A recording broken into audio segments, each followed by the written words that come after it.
Mitchell Vieira. And I'm Natalie Aronson. And welcome to Youth View America, where national issues are presented from the youth's view.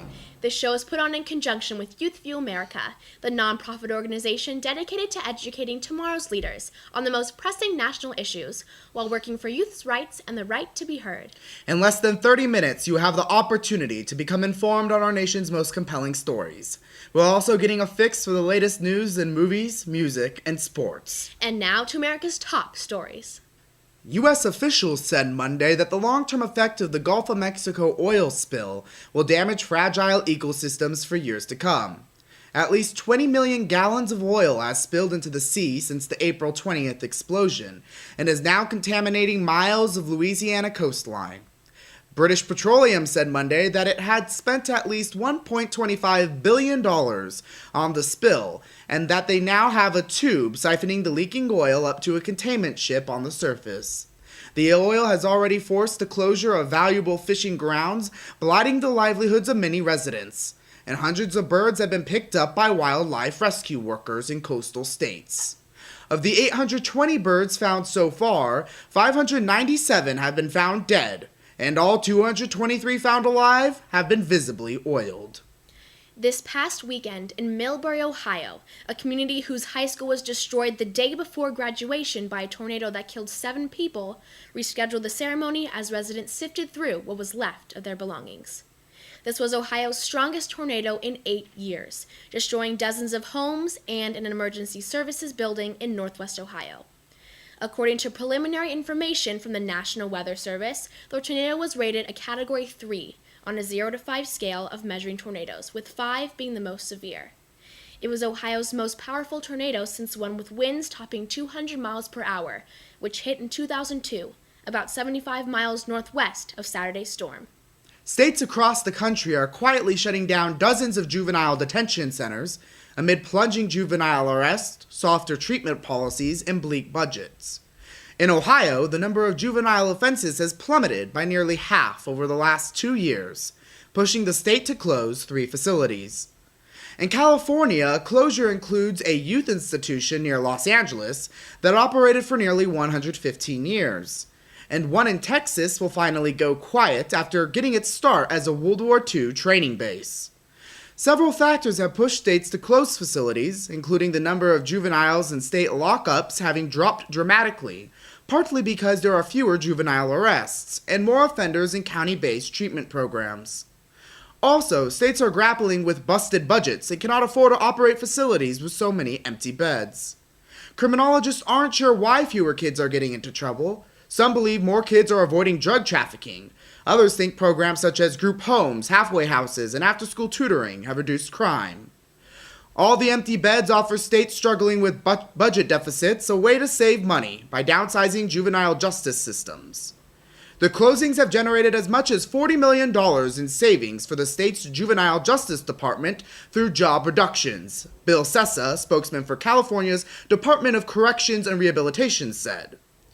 In Ohio, the state's residential youth population has fallen from about 1,730 kids as of mid-2008 to approximately 950 today. Its 3 closures over the last year should save about $40 million annually for the state. Some of the closed reformatories around the country will become adult prisons. Others are up for sale, like the one in Kansas that closed in 2008, saving the state $3.7 million. After losing the presidency, Republican John McCain expected an easier re-election when he returned to the Senate, but he was surprised to find that a serious re-election fight was ahead. The 4-term senator is facing former Representative J.D. Hayworth, a fellow Republican, pushing him farther to the right as GOP voters demand conservative purity in their candidates and punish those with ties to the Washington establishment. McCain's popularity has decreased in Arizona as he spent years campaigning outside of it, twice for the White House. Hayworth, a radio talk show host who has been in Congress for 12 years but lost to a Democrat in 2006, saw a chance for a political comeback. Among Hayworth's supporters, there is a feeling of McCain that he hasn't been a loyal Republican. He's ignored Arizona and his time has passed. With the 51-year-old Hayworth, people fed up with the status quo now have somewhere to turn.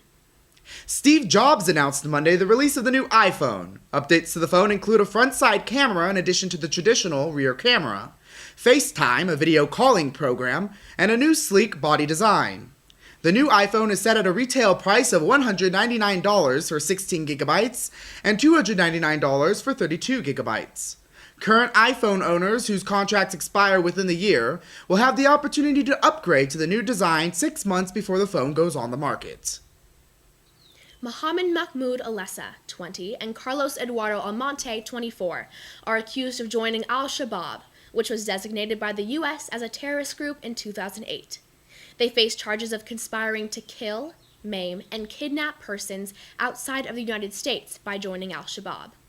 Alessa and Almonte appeared briefly in federal court in Newark on Monday morning, speaking only to say they understood the charges against them. Authorities said they recorded Alessa and Almonte talking about attacking Americans. Alessa allegedly said he would outdo Major Nidal Hassan, the Army psychiatrist accused of killing 13 people at Fort Hood, Texas last year. Law enforcement became aware of the men in the fall of 2006 after receiving a tip. Since then, they have conducted a lengthy investigation. Hundreds of people supporting Arizona's immigration law, cracking down on illegal immigrants, rallied near the state's capital on Saturday afternoon in soaring temperatures. Supporters waved American flags and carried signs that read sayings such as, "What part of illegal don't they understand?" The rally's turnout fell far short of the march organized by opponents of the law last weekend, where an estimated 20,000 people gathered. The Arizona immigration law, which goes into effect July 29th, will make it a state crime to be in the country illegally or to impede traffic while hiring day laborers, regardless of the worker's immigration status. It will become a crime for illegal immigrants to solicit work. Critics have said that the law, which is known as SB 1070, will invite racial profiling, while supporters have said it will fight illegal immigration. Maricopa County Sheriff Joe Arpaio, perhaps best known for his efforts targeting illegal immigrants, drew loud chants when he spoke to the audience at the rally. Arpaio praised lawmakers for passing the law and reiterated that he will lock up as many illegal immigrants as his deputies can arrest. The Pennsylvania-based group Voice of the People USA organized the demonstration, which it touted as a grassroots movement. Attendees traveled from every region of the United States. Former Republican Congressman Tom Tancredo from Colorado and GOP State Senator Russell Pierce of Mesa, Arizona, the author of the law, also spoke at the rally. And in the entertainment world this week, the Gibson Amphitheater in Los Angeles was the home to the 19th annual MTV Movie Awards. The show was filled with heartthrobs from Twilight, One More Girl-on-Girl Kiss, Christina Aguilera in a jaw-dropping attire, and the lovely Sandra Bullock gracefully poking fun at her normal life. The irreverent pop culture celebration, which honors the year's films in quirky categories such as Best Kiss, wasn't short of moments when you had to cover your grandmother's ears. Twilight was undoubtedly the night's top dog, leaving with 5 trophies.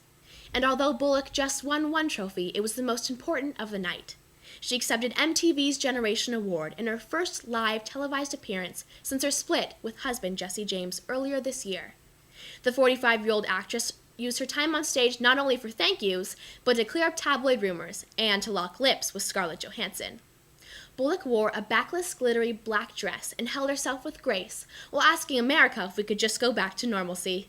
The 2-hour ceremony at the Gibson Amphitheater was brightened by colorful moments, including Katy Perry's blue wig and sparkly shorts as she performed her hit song California Girls, and Mark Wahlberg's comical stunt gone wrong with Will Ferrell.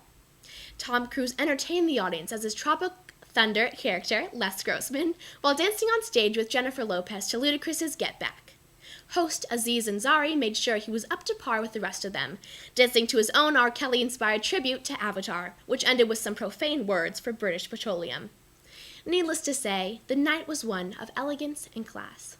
Wow, what a star-studded event. Outlandish as always. Scarlett Johansson and Sandra Bullock? MTV truly outdid themselves. Thank you again for joining us for Youth View America, the weekly web television program for high school and college students across the country. And be sure to tune in next week when we showcase up-and-coming musical artist Ethan Hulse, a debate on the Arizona immigration law, and as always, the news from the view of the youth of America. Goodbye, America.